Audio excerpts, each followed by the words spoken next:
Good afternoon. This is the Bar Torah, Parashat Tzav. It's the second Parsha of Sefer Vayikra, the third book of the five books of Moses, the Chumash. And it starts out, this word Tzav literally means to command. And it is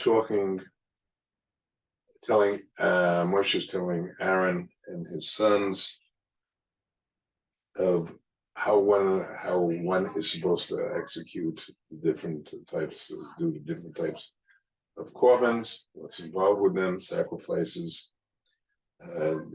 Deals with the elevation offering. It then goes on to talk of the law of mincha, of meal offerings, which is a mixture of, most cases, a mixture of flour and oil made and cooked and made in different ways. And it's described in great detail. And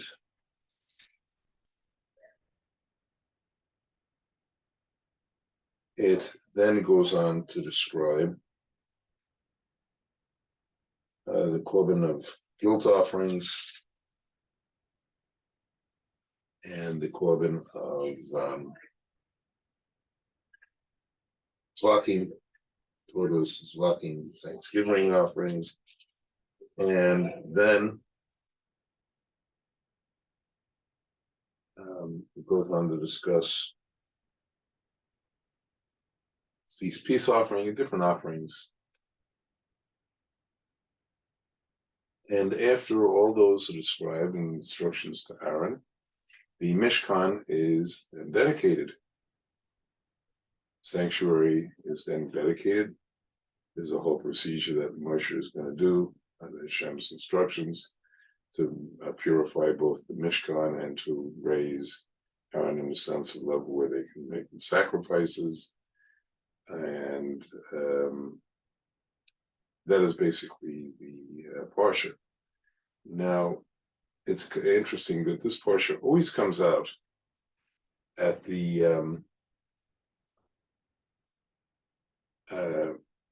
around just before Pesach, around the time of Passover. Now, just focusing on Passover for a minute, it's the holiday, the festival, Yantav, that starts with an explanation that is in the first month. It's celebrating the liberation from Egypt. In fact, to do so, everybody is, when preparing for Pesach, must remove all chametz, which means leavening, and products made of leavening, such as bread, baked goods, and all other kinds of things that have leavening in them, noodles. And for a 7-day period, God commands that we can only eat unleavened bread of that is not allowed to rise. Bread that's baked for exactly 18 minutes and no longer. Now, taking that into consideration, rest of the year we have leavened bread. In fact, when the 7 days of Passover were finished, it's a mitzvah that one should go back to eating leavened bread and leavened goods. And one puts away one's all special Passover dishes to the next year, pots to the next year, so it won't be mixed with the chametz. Now, we seem to be having contrast. 1 week of the year as opposed to the other 50 plus weeks of the year. And there's chametz on two levels, this leavening. There is the leveling, there's the level of physical chametz, physical leavening, yeast, and That's on one level. On another level, there is a spiritual yeast, chometz. And as explained in a book called Chesed Shel Abraham, 1/50 of that spiritual chometz is removed from us for each of the 30 nights prior to Passover, beginning of Passover. So when we reach the night of the Seder, the traditional gathering we have, each family has to commemorate the Exodus from Egypt, in which we can only eat matzah. We cannot eat anything with leavening in it. And he explained on a deeper level that the spiritual chametz is not within our bodies as any physical contents, but what it is, it's emotional, it's a spiritual thing. It's the Yetzer Hara, the evil inclination, desire to do evil. It's removed from us for 30 days. It's eliminated. So on a night of Pesach, first night, we're having the Seder, we were totally purified from it. That applies to the next day. But when we get to the second day of Pesach already, even though physically we don't eat chametz and we serve that for another 6 days, spiritually our Yetzer Hara is back, and what we're supposed to do for the next 49 days is perfect ourselves so that we can receive the Torah. And where we, so to speak, are battling with our spiritual chametz, and we're allowed to go back to our physical chametz also, leavened bread, noodles, all of that stuff. Now, tied into that in our Parashat, weekly Torah reading, it mentions in there that, and I'm quoting, Zot Torah Zeva Shlamim Asher Kariv Adonai Im Al Toda Karivu Kariv Al Zeva Toda Chalos Matzah Belulin Shemen Mikichul Matzahs Meshukim B'Shemen and so Marchavetz Chalos Belulin B'Shemen. And what we have to do, this is the law of the peace offering, feast peace offering. We shall offer it for a thanksgiving offering. I explain that in a minute. You shall offer with the feast thanksgiving offering unleavened loaves with it, with oil, but at the same time, he's also going to have leavened oil. He's going to have, and we also offer leavened bread, because both types are required. Now, sort of Thanksgiving offering, which we have when we have to thank Hashem that Hashem saved him from something. There's basically 4 categories where that was brought. Person survived the desert or other potential dangerous journey, a dangerous imprisonment, serious illness, or a sea voyage.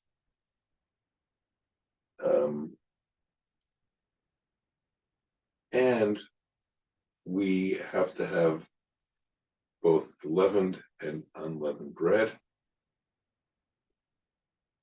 And this seems a little unusual because we're keeping them so completely separate here. And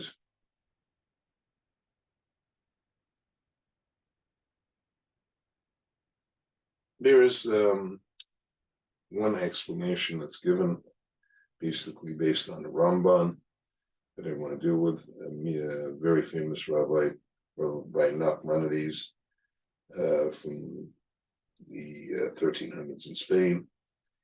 And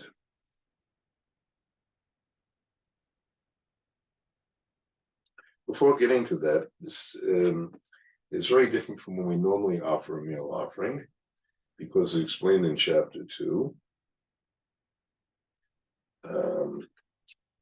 verse 11.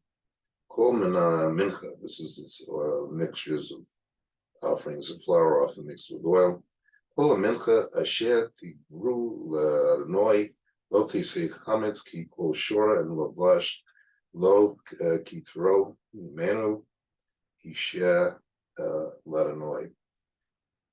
And it says, any meal offering you offer to Hashem should not be leavened, and leaven. You should not cause it to go up in smoke from any leavening of fruit, honey, as a firing offering to Hashem. Yet here, we seem to mix both. And as given by the Sefer Chinuch, there's explanations for it. Why do we go against both? Chametz can make one sluggish, because both on a physical level, bread, and we should, and also leavening takes longer than making matzah. It takes, to make a good loaf of bread, takes quite a while, and the process of letting yeast rise and fall. And why not honey? Because we shouldn't be pursuing pleasures in spite of sweetness of honey. Yet here, we seem to be doing the opposite. We seem to have both leavened and unleavened bread together. And the Ramban, when explaining that,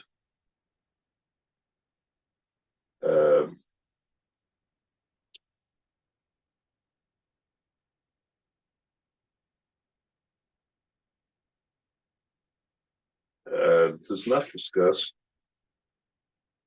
in the case of when we're dealing with the korban, the Thanksgiving offering, doesn't discuss this at all. Doesn't discuss the matter you don't have leavening or anything else. And as explained by Rav Yeshua Ibn Shovev, he was a medieval commentator and a student of the Ramban that I mentioned. And he raises a very interesting point which deals with this. He talks that when Ramban is commenting on this, he doesn't mention, he asked this exact question. Why don't we mention the fact that you're not supposed to use either leavening or oil?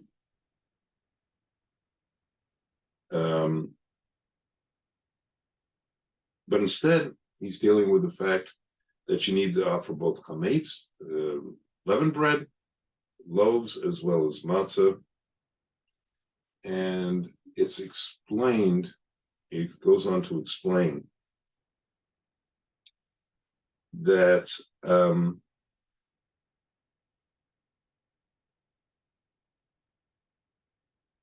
the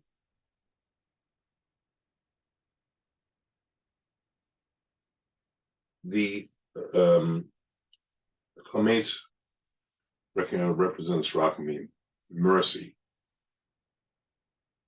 And on the other hand, matzah represents then strict justice, midas hadin. And it's explained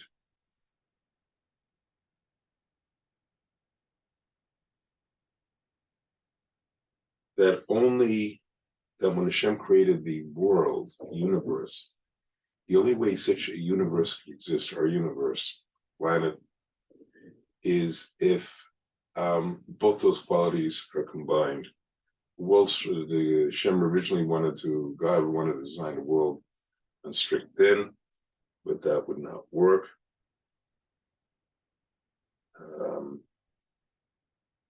And the saying with having this matzah, so we find this both leavening bread and unleavened, it's symbolic, the twins of how the whole world was established.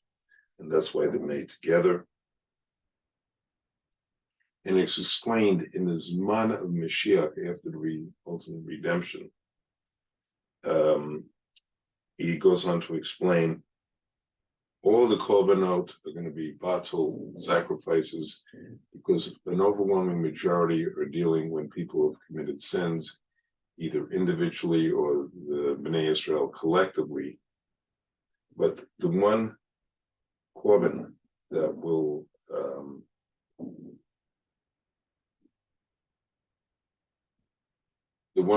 still have as a todah. Now, with the other ones, we have to keep them separated for the reasons I mentioned.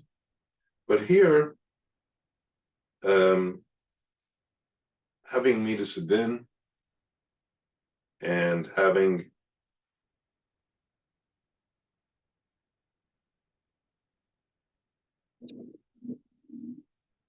midas hadin, it will be a different world, because we won't be doing averos. That's why the korbanot are eliminated. But again, the universe is still going to be a representation of both Rachamim, Hashem's mercy, and Hashem's justice. Now, the question is, why will all the korbanot be eliminated, except the Thanksgiving offering? Is because in that time, not only will people not be doing averos, but we will be able to recognize Hashem's hand in both the time of good, and also, as has been explained elsewhere, the time of good, but we'll recognize that even things that seem to be apparently negative are really for the good. And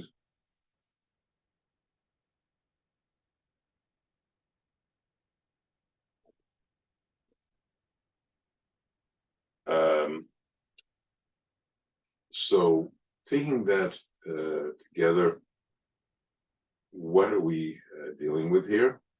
We're dealing with the following. For those 7 days, I'd like to tie it together, those 7 days of matzah, we're looking at things from a position of strict din, of exactness, of preciseness, Hashem, and observing Hashem's laws, where because of the Shantif, this festival, 7 days, our evil inclination is limited, even though we have to work on ourselves for the 49 days. And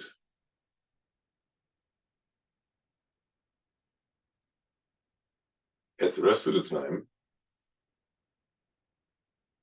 we do have to, that is restriction. That's the matzah, unleavened.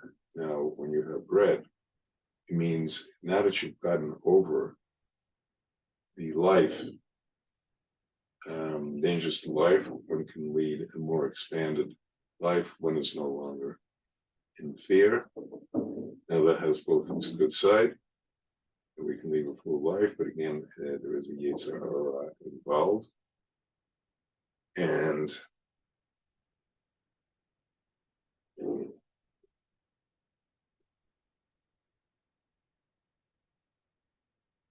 that, therefore,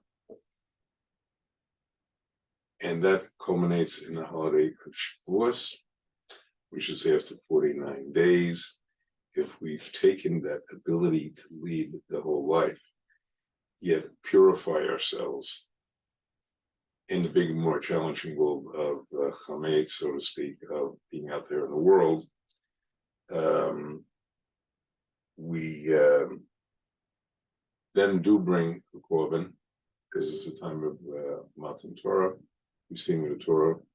We do bring the korban. That does have, and offering that goes with it of matzah, not of matzah, but of bread, because we're looking at, we're reaching out to the whole world. And what is the deeper lesson is that in following the Torah, we are recognizing Hashem's world, and in receiving the Torah, we are embracing His recognition of His creation of the universe. And we should, as we're going into this period, we should be able to both